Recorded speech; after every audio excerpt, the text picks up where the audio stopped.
कैलाश और प्रेमवती की धूमधाम से शादी होती है और शादी के कुछ दिन बाद एक बच्चा पैदा होता है। उस बच्चे को पैदा होने के बाद उसका नाम रखा जाता है, लेकिन महज 10 या 12 दिन के बाद ही वो बच्चा ख़त्म हो जाता है। परिवार टूट जाता है।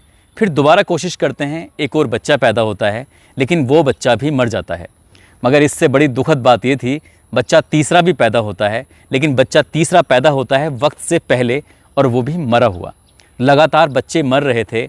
माँ और बाप इतना ज़्यादा परेशान हो जाते हैं, आखिरकार करें तो क्या करें। अब जो बच्चा पैदा होने वाला है या होगा, उसको माँ खोना नहीं चाहती थी, बाप भी खोना नहीं चाहता था। इसलिए वो ऐसा कोई मंदिर नहीं, ऐसी कोई मज़ार नहीं, ऐसा कोई व्यक्ति नहीं, ऐसा कोई डॉक्टर नहीं, जहाँ जाकर वो मन्नतें नहीं कर रहे थे, जहाँ जाकर वो फरियाद नहीं कर रहे थे। किसी ने बताया कि फला तांत्रिक हैं जो तुम्हारी बहुत मदद कर सकते हैं।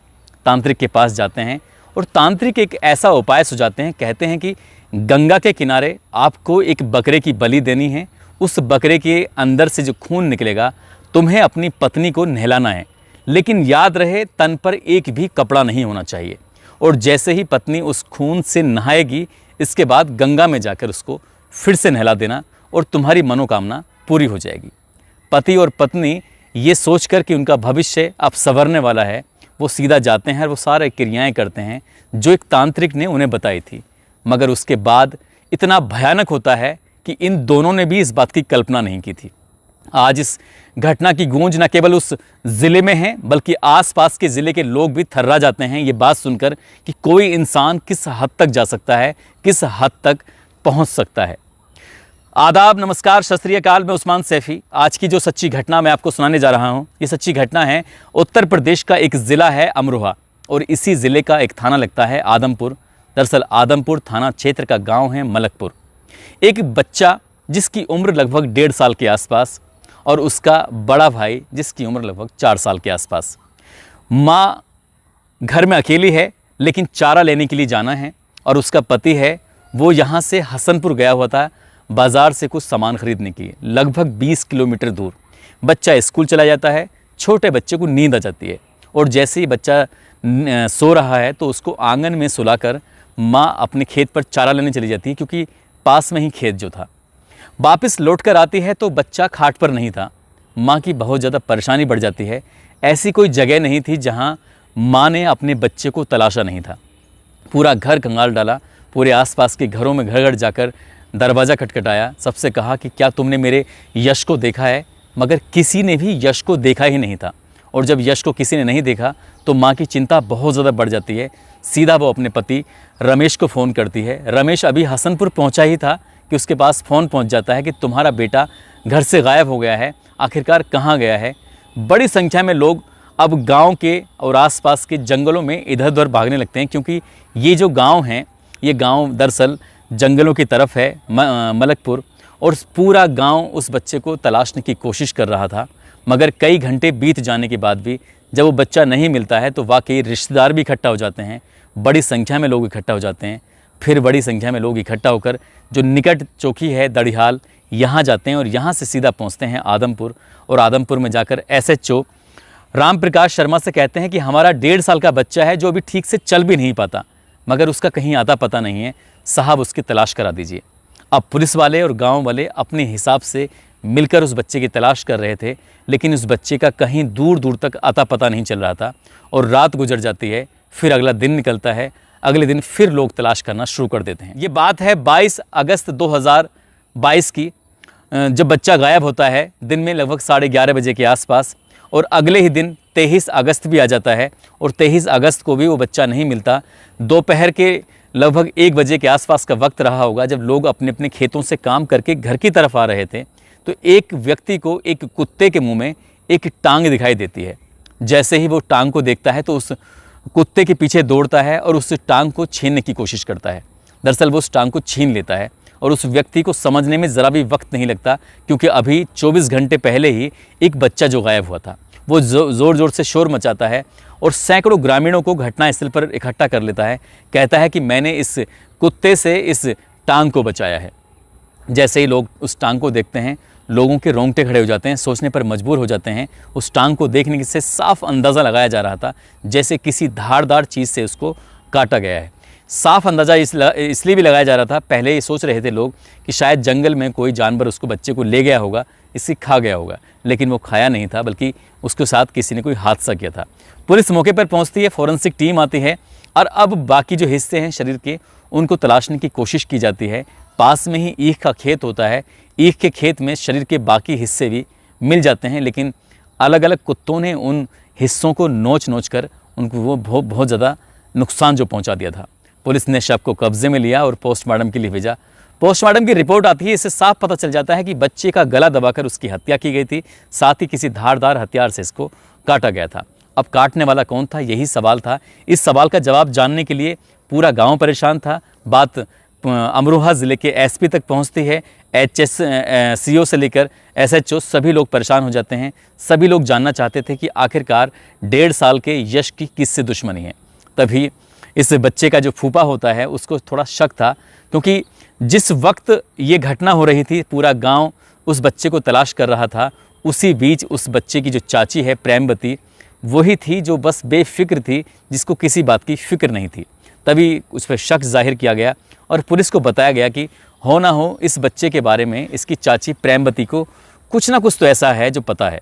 पुलिस वाले इस महिला को हिरासत में लेते हैं और हिरासत में लेने के बाद इससे पूछताछ करते हैं। साथ ही उसका पति होता है कैलाश, उसको भी हिरासत में लेते हैं।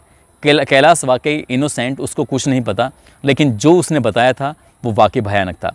दरअसल वो कहता है कि 1 साल पहले हम लोग दोनों मिलकर हसनपुर के पास एक गांव पड़ता है कालाखेड़ा, वहाँ का रहने वाला एक नसीम अली है जो कि तांत्रिक है।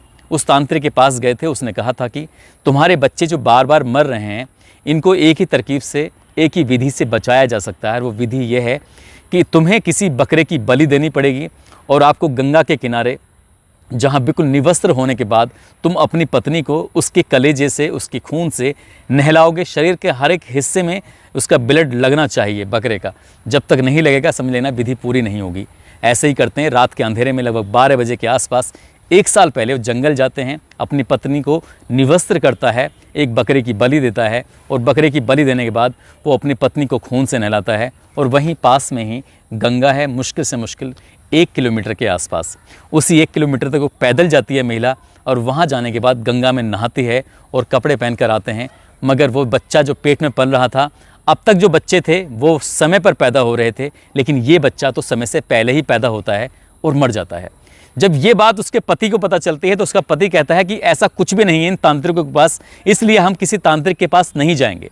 बार बार समझाने की कोशिश करते हैं, लेकिन उसकी पत्नी थी, उसे लग रहा था कि अभी उम्मीद बाकी है। और फिर वो अपने परिवार के लोगों से संपर्क जब साधती है, संपर्क साधने के बाद उसके परिवार के लोग सीधा एक बार फिर उसी तांत्रिक यानी कि कालाखेड़ा जाते हैं और कालाखेड़े में जाने के बाद नसीम अली से मुलाकात करते हैं और कहते हैं कि नसीम अली साहब, कुछ भी रास्ता बताइए, कुछ भी सुझाइए, मुझे आखिरकार ये बच्चा चाहिए, मैं इस बच्चे को खोना नहीं चाहती हूँ। जब वो महिला बार बार उसके पास जा रही है तो उसने कुछ अच्छे पैसे की डिमांड की थी और उसकी डिमांड भी पूरी हो जाती है।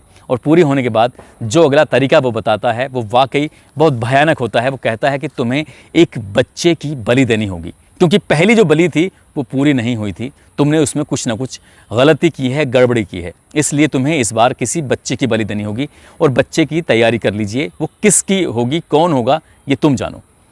महिला अपने घर आती है, लेकिन अपने पति को इस बार इस घटना स्थल पर इस तांत्रिक के पास लेकर नहीं जाती है। यहाँ लेकर गई थी अपने परिवार के किसी सदस्य को। उस सदस्य का नाम तो उसने अभी तक नहीं बताया, लेकिन जब उसे वहाँ घर आने के बाद अब बच्चे की तलाश में जुट जाती है तो आखिरकार उसकी नज़र पहुँचती है अपने ही सगे भतीजे पर, यानी कि जो उसकी जेठानी का बेटा है छोटा, जिसका नाम है यश कुमार, उस पर नज़र पहुँचती है। उसको देखने के बाद वो वाकई उसने बताया कि तांत्रिक जी, बच्चे का इंतज़ाम हो चुका है और आप बिल्कुल सब कुछ ठीक कर लीजिए, मेरी तरफ से पूरी तैयारी है। 22 अगस्त 2022 को उसने वो दिन चुना जब उसकी माँ खेत पर चारा लेने गई थी, जब उसका पिता हसनपुर में सामान खरीदने के लिए गया था, उसका छोटा बड़ा भाई स्कूल में पढ़ने के लिए गया था। बच्चा अपने घर में सो रहा है, तभी उस बच्चे को वो गायब कर लेती है और गायब करने के बाद उसका गला घोंटकर जब ही हत्या कर देती है और उस बच्चे को कपड़े में लपेटकर अपने ही घर में छुपा देती है।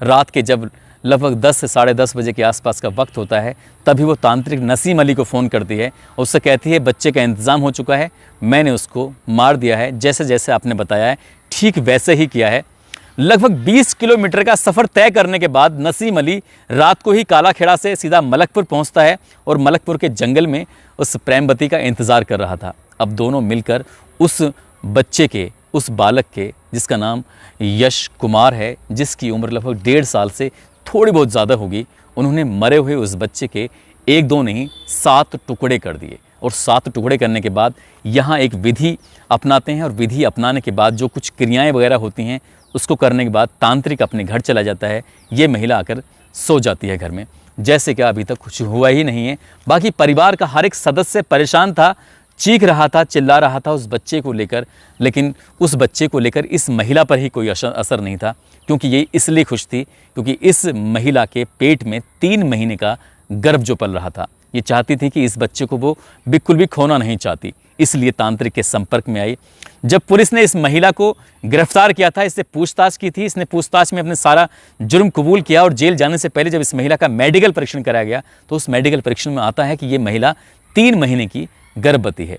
बच्चा बिल्कुल पूरी तरह से स्वस्थ है और उम्मीद है कि शायद वो बच्चा बच जाएगा। लेकिन जिस तरह से उसने अपने बच्चे को बचाने के लिए अपने ही जेठ के लड़के को मार डाला है, जिस तरह से उसकी निर्मम हत्या की है, जिस तरह से उसने ये घिनौना कृत्य किया है, वो वाकई बहुत शर्मनाक है।